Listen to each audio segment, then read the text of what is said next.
पुढाऱ्यांनी श्रेय घेण्याच्या नादात तालुक्यातील शेतकऱ्यांचा बळी घेऊ नये. जिल्हा परिषद अध्यक्षा इंजिनियर सौ अश्विनीताई पाटील यांचे पत्रकार परिषदेतून आव्हान. जिल्हा परिषद अध्यक्ष प्रतिनिधी माजी सभापती अरविंद जाधव यांचे पत्रकार परिषदेतून माहिती.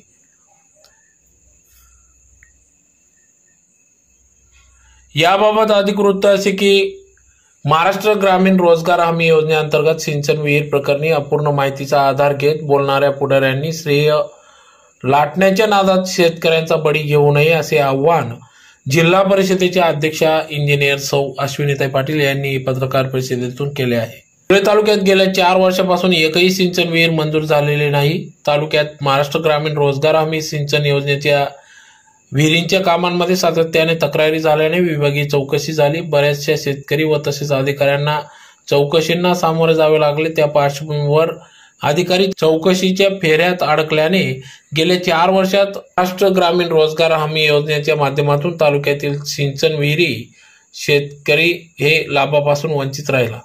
आता नवीन शासन निर्णयाचा आधार घेत सन 2023-24 या आर्थिक वर्षासाठी पारदर्शक प्रक्रिया पार पाडून गरजू शेतकरी लाभार्थ्यांना सिंचन विहीर मिळावे या हेतूने खासदार डॉक्टर सुभाष भामरे, जिल्हा परिषद अध्यक्षा सौ इंजिनियर अश्विनीताई पाटील, जिल्हा परिषद सदस्य राम बदाने, संग्राम पाटील, आशुतोष पाटील, किशोर हाल्लोर, माजी सभापती धरतीताई देवरे, सुधीर जाधव यांच्या पुढाकाराने धुळे पंचायत समिती सभापती श्रीमती वंदनाताई मोरे व सर्व पंचायत समिती सदस्य यांच्या एकमताने सर्व सदस्यांना समान उद्दिष्ट देण्यात यावे, जेणेकरून तालुक्यातील सर्व गटांमध्ये समान लाभ देता येईल. या व्यापक भूमिकेतून प्रत्येक सदस्याला प्रत्येकी 20 सिंचन विहिरींचे उद्दिष्ट देण्यात आले. परंतु विद्यमान आमदार कुणाल पाटील यांनी ही वस्तुस्थिती आणि संपूर्ण प्रक्रिया पूर्णपणे जाणून न घेता आततायीपणाने विधानसभेत तारांकित प्रश्न उपस्थित केला व तालुक्यातील शेतकऱ्यांचा बळी घेतला, असा आरोप या ठिकाणी माजी सभापती अरविंद जाधव यांनी पत्रकार परिषदेतून आमदार कुणाल पाटील यांच्यावर केला.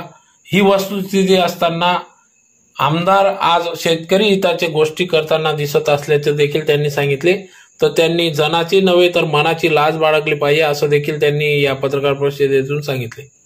सोबतच काही चमकोगिरी करणारे लोकप्रतिनिधी देखील आपण शेतकऱ्यांचे कैवारी असल्याच्या थाटात भूमिका घेताना दिसत असल्याचं देखील त्यांनी पत्रकार परिषदेतून सांगितले. तर या पत्रकार परिषदेत माजी सभापती प्राध्यापक अरविंद जाधव, मुख्य कार्यकारी अधिकारी अकलाडे, पंचायत समिती सभापती वंदना मोरे, जिल्हा परिषद माजी उपसभापती भैया पाटील, जिल्हा परिषद सदस्य आशुतोष पाटील, माजी सभापती संग्राम पाटील आदी सर्व सदस्य पदाधिकारी यांच्या उपस्थितीत सदर ही पत्रकार परिषद संपन्न झाली. तर या सिंचन विहिरींच्या अनुषंगाने कोणत्याही प्रकारच्या शेतकऱ्यांनी सिंचन विहीर मंजूर झाल्याने दलालांना पैसे देऊ नये असे आव्हान देखील या पत्रकार परिषदेतून प्राध्यापक अरविंद जाधव सर यांनी केले आहे. त्या पार्श्वभूमीवर आज सर्व सन्मान्य पत्रकार बांधवांना बोलायचं एकमेव कारण असं आहे की हा तालुका नेहमी काही श्रेय घेणाऱ्या पुढाऱ्यांच्यामुळे शापित ठरतोय. या तालुक्यामध्ये सिंचन विहिरीच्या संदर्भामध्ये पाठीमागच्या काळामध्ये गेले 4 वर्ष विभागीय चौकशा झाल्या आणि त्या विभागीय चौकशांच्या माध्यमातून सिंचन विहिरींच्या घोटाळ्याच्या संदर्भामध्ये सातत्यानं वेगवेगळ्या चौकशांच्या माध्यमातून सातत्यानं शेतकरी आणि अधिकारी दोन्ही मिठीस धरले गेले आणि त्याच्यामुळे नवीन शेतकऱ्यांना प्रवाहामध्ये आणण्यासाठी सिंचन विहिरीचा लाभ देण्यासाठी जो शासन निर्णय या ठिकाणी 4 नोव्हेंबर 2022 ला शासन निर्णय काढण्यात आला, त्या शासन निर्णयाचा आधार घेऊन धुळे तालुका पंचायत समितीच्या माध्यमातून त्यावेळेचे तत्कालीन व्हिडिओ वाघ साहेब यांच्या मार्गदर्शनाखाली सिंचन विहिरीचं काम त्या ठिकाणी अत्यंत पारदर्शीपणे पार पाडावं याच्यासाठी प्रशासन आणि सर्व लोकप्रतिनिधी आम्ही समन्वय साधला आणि अत्यंत पारदर्शीपणे शेतकऱ्यांच्या कोणत्याही सिंचन विहिरीचा शेतकऱ्याला त्या ठिकाणी कोशिश लागू नये, त्याला डुबाडलं जाऊ नये, त्याला ती सिंचन विहीर मिळावी या अत्यंत प्रामाणिक आणि उदात्त हेतूने सर्व लोकप्रतिनिधी म्हणजे जिल्हा परिषदेचे सर्व सन्माननीय सदस्य, पंचायत समितीचे सभापती, पंचायत समितीचे सर्व सन्माननीय सदस्य यांची अतिशय प्रामाणिक भावना राहिली की तालुक्यातल्या सर्व शेतकरी बांधवांना सिंचनाच्या ज्या विहिरी आहेत त्या अत्यंत पारदर्शीपणे कोणत्याही प्रकारचा भ्रष्टाचार न होता, कोणत्याही दलालाला, कोणत्याही एजंटला मध्ये न टाकता त्या पार पाडाव्यात याच्यासाठी त्यावेळेस तत्कालीन व्हिडिओ वाघ साहेबांनी सुद्धा अत्यंत चांगलं उत्तम काम त्या काळामध्ये केलं. आमदार कुणाल पाटलांना ते कुठेतरी पोटामध्ये पोटशूळ उठला की अशा प्रकारे जिल्हा परिषद अध्यक्ष, जिल्हा परिषदेचे सर्व सन्माननीय सदस्य, भारतीय जनता पार्टीचे सदस्य, पंचायत समितीच्या सभापती, सर्व पंचायत समितीचे भारतीय जनता पार्टीचे सदस्य यांना हे श्रेय जाऊ नये म्हणून या तालुक्यातल्या शेतकऱ्यांचा बळी कुणाल पाटलांनी विधानसभेमध्ये कोणतीही पुरेशी माहिती न घेता केवळ एका शिक्क्याचा आधार घेऊन एका अधिकाऱ्याचा बळी त्या ठिकाणी द्यायचा, एका शिक्क्याचा आधार घेऊन ते पारदर्शीपणे पार पाडावे ही भूमिका आमच्या सगळ्यांच्या डोळ्यासमोर असताना विधानसभेमध्ये तारांकित प्रश्न उपस्थित केला आणि या तालुक्यातील शेतकऱ्यांचा बळी दिला. आणि तेच कुणाल पाटील ज्या वेळेस जिल्हा परिषदेच्या अध्यक्ष मी तुम्हाला तुमच्या सोबत जो प्रेस नोट दिलेली आहे त्या प्रेस नोटच्या खाली इतिवृत्त जोडलेलं आहे. त्या इतिवृत्तामध्ये 25 तारखेला जिल्हा परिषदेचे अध्यक्ष अश्विनी पाटील यांच्या अध्यक्षतेखाली जिल्हा परिषदेचे मुख्य कार्यकारी अधिकारी शुभम गुप्ता साहेब, पंचायत समितीच्या सभापती वंदनाताई मोरे, उपसभापती देवेंद्र माळी सगळ्यांच्या उपस्थितीमध्ये गटविकास अधिकारी तत्कालीन पवार साहेब, एबीओ वाघ साहेब, सर्व एपीओ, सगळे पीटीओ, सगळे तांत्रिक शाखेचे कर्मचारी, त्याच्यानंतर जलसंधारणचे अधिकारी सगळ्यांची एकत्रित बैठक घेण्यात आली. म्हणजे ज्या कुणाल पाटलांना तारांकित प्रश्न विचारल्याच्या नंतर शेतकऱ्यांचा बळी तुम्ही घेतला, त्यांना 6 महिने कधीच वाटलं नाही की शेतकऱ्यांना सिंचनाची विहीर मिळावी. पण जेव्हा सिंचन विहिरीच्या संदर्भामध्ये अध्यक्षांनी तातडीने बैठक बोलवली आणि सीओ साहेबांनी त्यांच्या कार्यतत्परतेने सर्व अधिकाऱ्यांच्या माध्यमातून या सिंचनाच्या विहिरी मंजूर करण्याच्या संदर्भामध्ये स्क्रुटिनी सुरू केली, छाननी सुरू केली, डेडलाईन दिली गेली. 31 तारीख ही अंतिम तारीख आहे. 31 तारखेला सर्व हे जे प्रस्ताव आहेत हे प्रस्ताव छाननी करा. त्याच्यातले पात्र प्रस्ताव कोणते, त्याच्यातले अपात्र प्रस्ताव कोणते हे सर्व स्क्रुटिनाइज झालं. तालुक्यामध्ये साधारणतः 58 गावं हे सेमी क्रिटिकल झोन मध्ये जातात. त्याच्यामध्ये प्रस्ताव वगळता उर्वरित सगळी स्क्रुटिनी करण्यात आली आणि मग आता सिंचन विहिरीच्या लाभासाठी आकलाडे साहेबांनी व्हिडिओचा चार्ज परवा घेतला 1 तारखेला आणि एक समिती गठीत करण्यात आली. त्या समितीने स्थळ निरीक्षणासाठी ज्यावेळेस समिती गेली त्यावेळेस मात्र कुणाल पाटलांना साक्षात्कार झाला की आता तर हे सगळं श्रेय भारतीय जनता पार्टीला जाणार. आता राज्यामध्ये सरकार भारतीय जनता पार्टीचं आहे, केंद्रामध्ये सरकार भारतीय जनता पार्टीचं आहे, जिल्हा परिषदेमध्येची सत्ता भारतीय जनता पार्टीची आहे, तालुका पंचायत समिती भारतीय जनता पार्टीकडे आहे. पण तरी सुद्धा आमच्या सन्माननीय सदस्यांनी पंचायत समितीमध्ये ठराव केला की इथे फक्त एका कोणत्या तरी पक्षाच्या शेतकऱ्यांना विहिरी द्या असा ठराव नाही झाला. शेतकरी ग्राह्य करून शेतकरी जो तालुक्यातला आहे, ज्या शेतकरी अल्पभूधारक आहे, ज्या शेतकऱ्याकडे जे पुरवठा आहे त्या शेतकऱ्याला सिंचनाच्या विहिरीचा लाभ देण्यात येईल. कारण नवीन जो शासन निर्णय तुम्हाला जो सांगितला त्या नवीन शासन निर्णयामध्ये सिंचन विहिरीची किंमत आता 4 लाख रुपये करण्यात आली आहे. पूर्वी जी 3 लाख रुपये किंमत होती ती 4 लाख करण्यात आलेली आहे. जी 500 मीटरची आट होती ती 500 मीटरची आट काढून टाकण्यात आलेली आहे. जे लिमिट होतं पूर्वी असं होतं की सोनगीर सारखं मोठं गाव असेल, कापडण्यासारखं मोठं गाव असेल, त्याच्यानंतर बोरकुंड सारखं मोठं गाव असेल, आर्वी सारखं मोठं गाव असेल तर आणि छोट्यातलं छोटं महाराष्ट्रासारखं गाव असेल तरी सुद्धा 5च विहिरी. त्या 5 पूर्ण झाल्यानंतर त्या 5 विहिरींचा अहवाल पूर्ण झाल्यानंतर नव्याने विहिरी दिल्या जायच्या.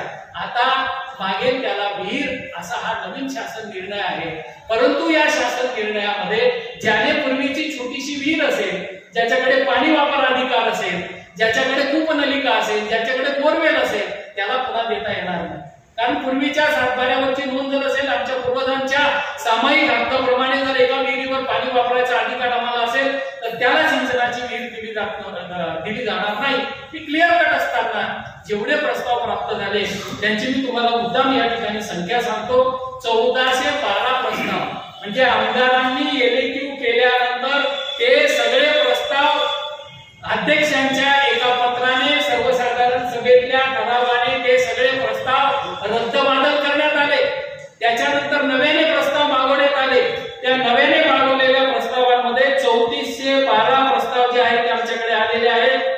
त्याच्यामध्ये 1008 प्रस्ताव हे सेमी क्रिटिकल, भूजल सर्वेक्षण विभागाने तालुक्यातल्या 58 गावांमध्ये 1008 लाभार्थी हे सेमी क्रिटिकल झोन मध्ये जातात। सेफ झोन मध्ये भूजल सर्वेक्षणने तालुक्यातल्या 58 गावांमध्ये भूजल पातळी जी आहे ती खूप खाली गेलेली आहे, म्हणून तिथे सिंचनाच्या विहिरी देता येणार नाहीत अशा प्रकारचा अहवाल 58 गावाचा तो केंद्र शासनाला कळून दिला आणि केंद्र शासनाने त्याला सेमी क्रिटिकल झोन डिक्लेअर करून टाकलं।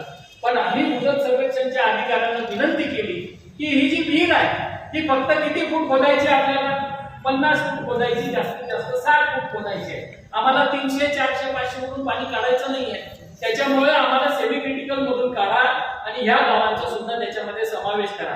म्हणजे ही 1008 प्रस्ताव जी आहेत ती जरी बाजूला ठेवलेली असली तरी ही प्रस्ताव उद्याच्या दिवशी छाननी स्क्रुटिनी करून त्याच्यामध्ये पात्र अपात्र अशा प्रकारचे ठरवले जाणार आणि ते देखील लाभार्थी त्यांना देखील लाभ देण्याची भूमिका या ठिकाणी जिल्हा प्रशासनाने, तालुका प्रशासनाने, सर्व पदाधिकाऱ्यांनी, पंचायत समितीच्या सर्व सन्माननीय सदस्यांनी, सभापती, उपसभापती, जिल्हा परिषदेचे सर्व सन्माननीय सभापती, सदस्य आणि अध्यक्ष या सगळ्यांची ही भूमिका आहे, शेतकऱ्यांच्या सोबत असणारी भूमिका आहे। पण मला या ठिकाणी खंडन, या ठिकाणी आरोप या गोष्टीचा करायचा आहे। मला क्यू वाटते त्या आमदारांची एवढ्यासाठी की ज्या आमदारांनी हे सर्व श्रेय भारतीय जनता पार्टीला जातं म्हणून विधानसभेमध्ये प्रश्न उपस्थित करून 6 महिने शेतकऱ्यांच्या नरडीला नख लावण्याचं काम केलं, त्यांना अचानक असा काय साक्षात्कार झाला 31 तारखेला? अचानक आमच्या अधिकाऱ्यांना, आता अधिकारी तर बिचारे ज्याला आमदारांनी बोलवलं तर जावंच लागणार आहे, खासदारांनी बोलवलं जावंच लागणार आहे, अधिकाऱ्यांचा त्या ठिकाणी बोलून माहिती घ्यायला बोलवल्याच्या नावाखाली त्या ठिकाणी आपल्या वर्तमानपत्रांच्या माध्यमातून याच आमदारांनी, ज्या आमदाराने गळा घोटला शेतकऱ्याचा, त्याला अचानक अशा कोणता साक्षात्कार झाला की सिंचनाच्या विहिरी आमच्या माध्यमातून मंजूर होत आहे। आणि अजून तालुक्यामध्ये चंपोगिरी करणाऱ्यांची कमी नाही की आमच्याकडे चंपोगिरी करणारे ज्यांना पूर्ण प्रस्ताव किती आहे माहिती नाही, ज्यांना सेमी क्रिटिकल झोन माहिती नाही, ज्यांनी हे प्रस्ताव कुठून आले, कुठे थांबले हे माहिती नाही, त्यांनी पण आमच्या अधिकाऱ्यांना त्या ठिकाणी धारेवर धरून जो क्लास 3 कर्मचारी आहे, माझ्या सर्व पत्रकार बांधवांना विनंती आहे, मार कोण खातो? क्लास 3 कर्मचारी, बिचाराचा काय दोष? तो आलेला प्रस्ताव पण घेईल, आवक पण तो करेल, जावक पण तो करेल, स्क्रुटिनी पण तो करेल आणि सगळ्या पुढाऱ्यांचा मार पण तो करेल। का? एका क्लास 3 कर्मचाऱ्याने काय करावं बिचाऱ्याने? तो सगळ्यांना माहिती देता देता त्याची ससे होल पालट होते आणि त्या कर्मचाऱ्याला टार्गेट करायचं, त्याच्याकडून त्या याद्या काढायच्या आणि मग अशा पद्धतीने आम्ही काहीतरी पेट्रोल करतोय, आम्ही काहीतरी या सिंचनाच्या विहिरी मंजूर करतोय अशा प्रकारचा आभास निर्माण केला आणि आमच्याकडे चंपोगिरी करणाऱ्यांच्या पुढाऱ्यांनी सुद्धा अशा पद्धतीने हे जणू काही शेतकऱ्यांचे आम्ही कैवारी आहोत अशा प्रकारचा जो आभास निर्माण केला, त्या पार्श्वभूमीवर आज तुम्हाला तातडीने या ठिकाणी बोलवलं, कारण ही भूमिका मांडणं अत्यंत गरजेचं होतं। आम्ही पेरणीच्या देठापासून या सत्तेवर बसल्यापासून शेतकऱ्यांना सिंचन विहिरी गायगोठ्याचा लाभ मिळावा याच्यासाठी सातत्यानं तातडीनं प्रयत्न करतो आहोत। त्या प्रयत्नाला जेव्हा जेव्हा यश येऊ पाहतंय तेव्हा तुम्ही एलईक्यू करता, जेव्हा जेव्हा आता मंजूर होण्याच्या दिशेने वाटचाल करताय तेव्हा तुम्ही श्रेय घेण्याचा प्रयत्न करता। मग तुमची नेमकी भूमिका काय? नेमकी आपली शेतकऱ्याच्या संदर्भातली भूमिका मांडा, नेमकी भूमिका काय हा प्रश्न आहे। आणि म्हणून त्यांनी सेफ झोन मध्ये आम्ही 2404 प्रस्ताव आम्हाला प्राप्त झाले। पहिल्या टप्प्यामध्ये 1065 प्रस्ताव हे पात्र प्रस्ताव आहे, कंप्लीट पात्र प्रस्ताव आहे। आणि 1065 प्रस्ताव, तुमच्या माहितीसाठी सांगतो की 1065 लोकांकडे टीम तयार केल्या. किती किती पारदर्शीपणे काम चालू आहे.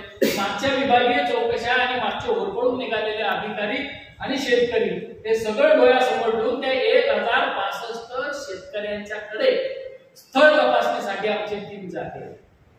आणि तिथे पण लक्षात येत आहे की काहींच्याकडे विहिरी आहेत, खरं आहे का खोटं आहे का ते जाणून जे प्रॉपर असेल ते करण्याचा, जे पारदर्शी असेल ते करण्याचा प्रयत्न त्या ठिकाणी आमच्या माध्यमातून चाललेला आहे.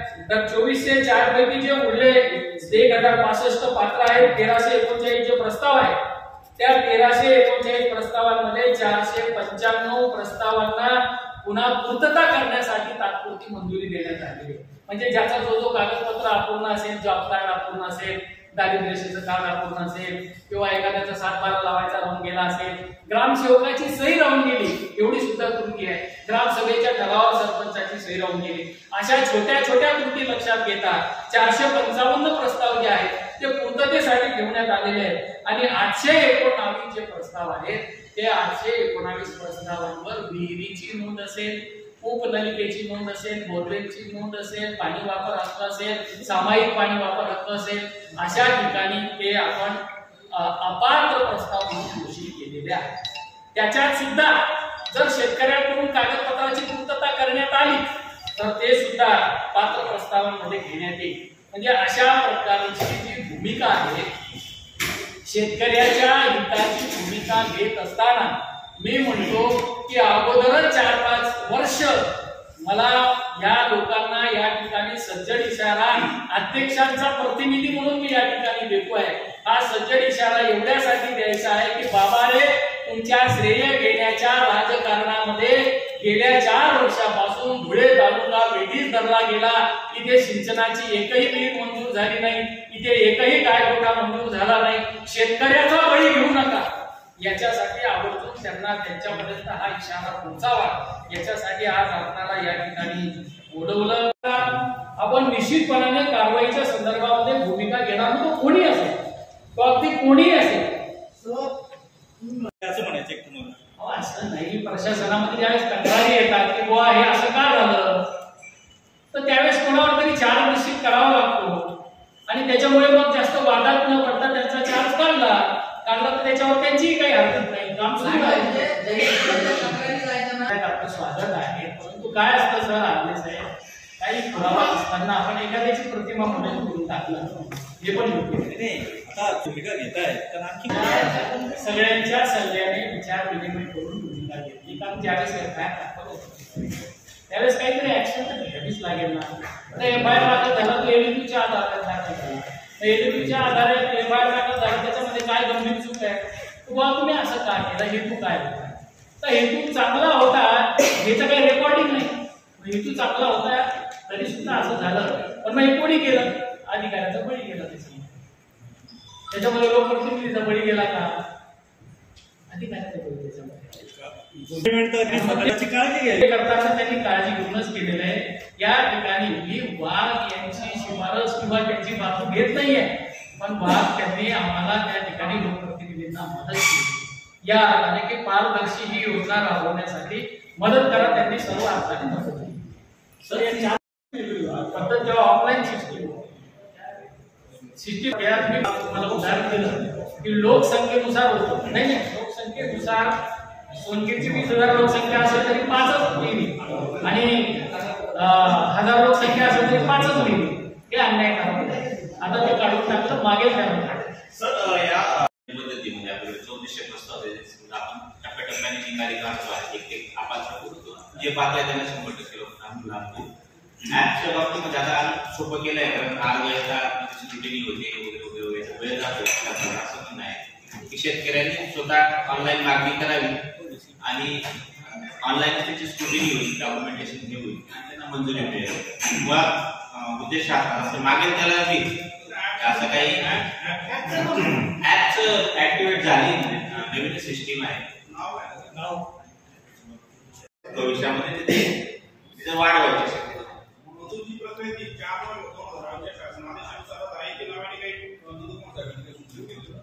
नंदकुमार साहेबांचं तेच आहे की जो आहे ते मागे त्याला करतो. म्हणजे जसं सन्माननीय पत्रकार महोदय प्रश्न विचारला की तुम्ही या धारकांना देणार का, एससीना देणार का, एसटीना देणार का, तो क्रायटेरिया आता बेसिक जे 4-5 नॉर्म्स आहेत, कमीत कमी 1 एकर 1.4 एकर क्षेत्र असलं पाहिजे, पहिला बेसिक होता. दुसरा यापूर्वी त्यांनी लाभ घेतलेला नसावा. तिसरं की त्याचं उत्पन्नाचं जे आहे 1,20,000च्या मर्यादेत त्याचं वार्षिक उत्पन्न असलं पाहिजे. चौथं की यापूर्वी त्यांनी लाभ घेतलेला नसावा. असे 5-7 जे बेसिक क्रायटेरिया आहेत तर त्याच्यामध्ये ते आहे. आणि त्याच्या मेन म्हणजे त्याच्या शेतामध्ये विहीर नसावी. कसं होतं की काही जुन्या विहिरी आहेत, पडक्या विहिरी आहेत, तर त्यांचे पण आपल्याकडे बऱ्यापैकी ऍप्लिकेशन आहे. प्रत्येक वेळेस एकत्र चूल मांडण्याचा, वेगळी चूल मांडून अशा ही जी भूमिका आहे त्या भूमिकेच्या आपण विरोधात आहोत, व्यक्तीच्या विरोधात नाही. ही भूमिका मांडून नाही चालणार ना. एक तर तुम्ही चूल एकत्र मांडू नका. आता ते तुम्हाला सर्व शेतकरी बांधवांना सिंचन विहिरीचा लाभ मिळावा, पात्र लाभार्थ्यांना खऱ्या अर्थाने तो मिळावा, याच्यासाठी धुळे जिल्हा परिषदेच्या अध्यक्षा अश्विनीताई पाटील यांच्या मार्गदर्शनाखाली मुख्य कार्यकारी अधिकारी शुभम गुप्ता साहेबांनी सर्व अधिकाऱ्यांची बैठक घेऊन त्या कामकाजाला सुरुवात केली. 31 तारीख त्याची डेडलाईन ठरवली. 31 तारखेला सर्व याद्या स्क्रुटिनी झाल्या. त्याच्यामध्ये पात्र, अपात्र आणि त्रुटींची पूर्तता करण्यासाठीच्या प्रस्तावांची संख्या निश्चित करण्यात आली. जे पात्र प्रस्ताव आहेत त्याचं स्थळ निरीक्षण आणि जे स्क्रुटिनी पूर्ण करायचे, जे कंप्लायन्स करायचे आहेत, कागदपत्रांची पूर्तता करायची आहे, ते सगळे एकत्रित करून त्याच्यातल्या पात्र लाभार्थ्यांची यादी ही त्या ठिकाणी लावण्यात येईल. या कामी आमचे जिल्हा परिषदेचे सर्व सन्माननीय सदस्य, पंचायत समितीच्या सभापती, पंचायत समितीचे सर्व सन्माननीय सदस्य यांची एकच प्रामाणिक भावना आहे की शेतकऱ्याच्या पोटाला जात, पात, धर्म, पंथ, पक्ष नाही, शेतकरी आणि शेतकऱ्याला लाभ मिळावा इतकी आमची प्रामाणिक भूमिका असताना ज्या आमदारांनी एलएवक्यू लावून विधानसभेमध्ये तारांकित प्रश्न उपस्थित करून पुरेशी माहिती न घेता तालुक्यातील शेतकऱ्यांचा बळी घेतला, त्याच आमदारांना शेतकऱ्यांचा अचानक कैवारी कसे काय होऊ लागले याचा प्रश्न आमच्या समोर पडला. शिवाय तालुक्यामध्ये अजून काही चमकोगिरी करणारी मंडळी अधिकाऱ्यांवर दबाव टाकून किंवा एखाद्या कर्मचाऱ्यावर दबाव टाकून हे आमचं सगळं श्रेय आहे, आम्ही शेतकऱ्याचे कैवारी आहोत, अशा प्रकारचा उसना आव आणण्याचा ज्यावेळेस प्रयत्न करतात त्याच्या संदर्भामध्ये तो खेद व्यक्त करण्यासाठी आणि शेतकरी बांधवांना खऱ्या अर्थानं जो लाभ मिळतो आहे, बाबा रे तो मिळू द्या, आता तरी श्रेयाच्या नादामध्ये शेतकऱ्याचा बळी घेऊ नका असं आवाहन करण्यासाठी आणि ज्या ज्या शेतकऱ्याला खऱ्या अर्थानं लाभ मिळतो आहे त्याने कुठल्याही प्रकारच्या कोणालाही 1 रुपया न देता कोणत्याही प्रकारची त्याची लुबाडणूक होऊ नये, त्याची फसवणूक होऊ नये, याच्यासाठी आम्ही सर्व शेतकरी बांधवांना नम्र विनंती करतो की सिंचन विहिरीच्या लाभामध्ये आणि गाय गोठ्याच्या लाभामध्ये कोणाही दलालाला 1 रुपया देण्याचं काम नाही. तो तुमचा अधिकार आहे, तो तुम्ही प्राप्त करा असे आवाहन आम्ही सर्व शेतकरी बांधवांना करतो. धन्यवाद.